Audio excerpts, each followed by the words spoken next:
All right, let's talk about one of the biggest comeback stories in modern India. We're talking about its most populous state, Uttar Pradesh. For the longest time, it was a symbol of stagnation, but now it's being called the country's new powerhouse. It's a huge shift. Now, really wrap your head around this, you've got to start with the sheer number of people we're talking about. Uttar Pradesh has 240 million residents. I mean, just think about that number. It's massive. And a population that big, it defines everything, every problem, but also every single bit of potential. And here's a wild way to think about it. If Uttar Pradesh, or UP as everyone calls it, were its own country, it would be the fifth largest in the entire world by population. Yep, bigger than Brazil, bigger than Pakistan. We're not just talking about a state here. This is a giant on a global scale. So that's the big question, right? How on earth did a place that was famous for all the wrong reasons suddenly become this new engine for India's economy? Well, a huge part of that answer comes down to one person. And that leader is Chief Minister Yogi Adityanath. You know, his backstory is pretty incredible on its own. He went from being the head priest of a major Hindu monastery to becoming the first chief minister in UP's entire history to get re-elected for a second full term. His time in office is really that line in the sand, the moment things started to change. Okay, so let's jump in a time machine and go back to 2017. This is when Adityanath first came into power. And the situation he walked into, it was bleak, to put it mildly. The state was infamous for something locals called Jungle Raj, basically the law of the jungle. In fact, UP was what they called a BMARU state. It's this acronym that was, kind of shorthand for India's most underdeveloped, struggling regions. And it meant exactly what you'd think: a failing economy, crime everywhere, and a government that just wasn't working. And the numbers from back then, they're just hard to believe. Get this, in just 1 year, 2016, this is right before the change in government, there were over 4,800 murders reported. And it gets worse. That very same year, almost 13,000 rapes were put on the books.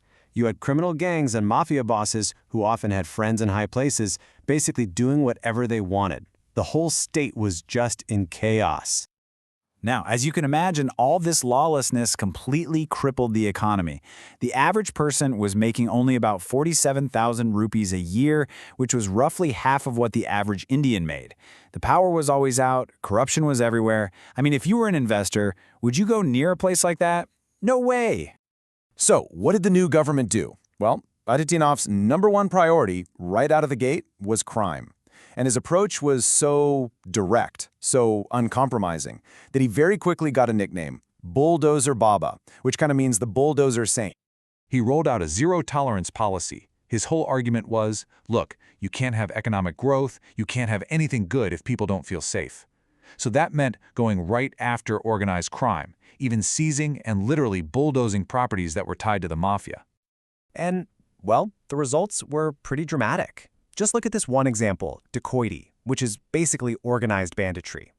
In 2016, you had more than 2,700 cases. Fast forward to 2024, that number dropped to just 11. 11. I mean, that is an absolutely massive fall, and it just shows you how intense this crackdown was. But it's really important to note, this whole approach hasn't been without major criticism. Human rights groups have sounded the alarm, pointing to serious concerns about extrajudicial killings during police encounters. So that's the big debate here, really. How do you find that balance between cracking down on crime and making sure you're following the rule of law and due process? Okay, so once that new foundation of law and order was in place, the government shifted its focus to the economy. And this is really the second major chapter in UP's transformation story, how it went from being that struggling BMARU state to a state that's absolutely booming. And these numbers just tell the whole story. The state's GDP, it's on track to more than double between 2017 and 2025. The income for the average person? Yep, more than double too. And check this out, its ease of doing business rank shot up from 14th in the country all the way to 2nd. That right there tells you that investors are feeling way more confident. So what's behind all this? A huge part of it has been this unbelievable infrastructure push. UP now has the longest expressway network in all of India.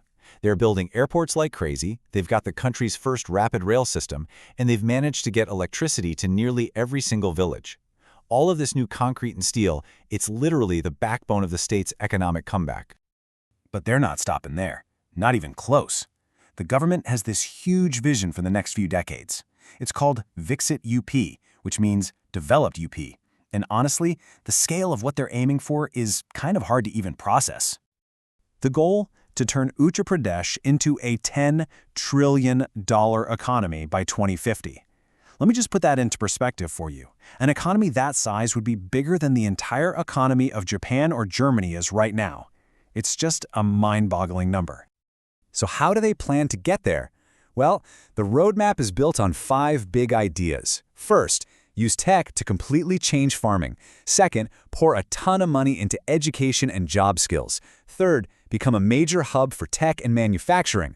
Fourth, create a whole new economy around health and wellness.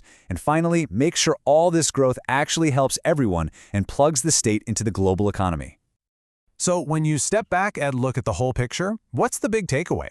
It's really this incredible story arc. In not even 10 years, Uttar Pradesh has gone from being called India's weakest link to being celebrated as its brand new growth engine. What a turnaround! And that leaves us with one final, really important question to think about. This Yogi model, this mix of very strong arm tactics on crime combined with this super fast top-down economic push, is this the blueprint for the future? Is this something other developing places should copy? Or is it more of a cautionary tale about what can happen, the potential costs, when you move this fast? That's the question people in India and honestly all over the world are asking right now.